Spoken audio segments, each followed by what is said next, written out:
So these are our new shaft loops that our friend Heather in New Zealand came up with for use on the Hyperbike. One issue with the Hyperbike is balance, and sometimes what happens is those shafts want to bounce up, and they just bounce up and down the whole time you're driving. And if you have a normal open shaft loop, the big one, you can get quite a bit of bouncing that happens in that shaft loop area, and it's very annoying because it ends up on the back of the horse. So what they're wanting you to do is put wrap straps on, and if you want to do that, that's great.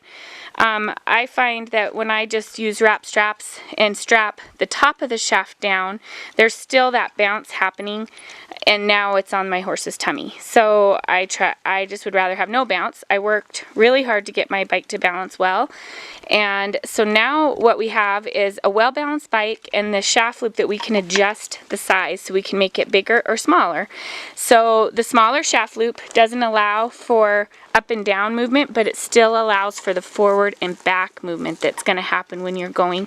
So you're not strapping that shaft down hard on the horse and losing the forward and back movement, or creating more movement for the horse itself by strapping it down to them, and so now they're feeling all that, and you're not able to float at all or affect balance.